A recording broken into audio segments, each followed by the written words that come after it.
শিক্ষা খাতেও নোয়াখালী অনেকটাই এগিয়ে।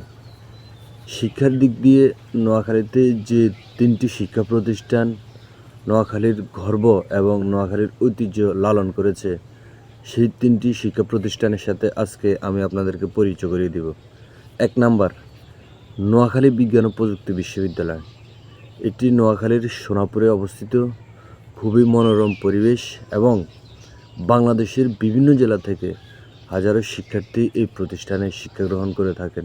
২ নম্বর, নোয়াখালীতে অবস্থিত কৃষি প্রশিক্ষণ ইনস্টিটিউট অর্থাৎ এটিআই।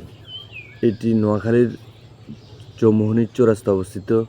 রুহুল আমিন চত্বরের ঠিক দক্ষিণেই এটি অবস্থিত।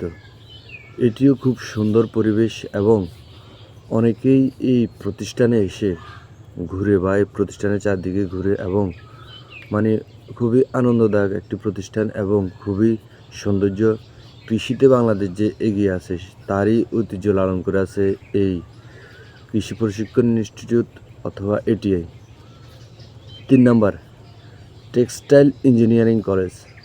আসলে যে বাংলাদেশে যে কয়েকটি টেক্সটাইল ইঞ্জিনিয়ারিং কলেজ আছে তার মধ্যে একটি হচ্ছে নোয়াখালীতে অবস্থিত। সেটিও নোয়াখালীর চৌরাস্তায় রুহুল আমিন চত্বরের একটু পাশে অবস্থিত। খুবই সুন্দর পরিবেশ এবং বাংলাদেশের বিভিন্ন প্রান্ত থেকে হাজারো শিক্ষার্থী এই প্রতিষ্ঠানগুলোতে এসে শিক্ষা গ্রহণ করে থাকে। তো আসলে শিক্ষা খাতে নোয়াখালী জেলা খুবই অনন্য অবদান রেখেছে। এই প্রতিষ্ঠানগুলো তারই দৃষ্টান্ত ধারণ করে আছে। আমরা গর্বিত নোয়াখালীর সন্তান হিসাবে।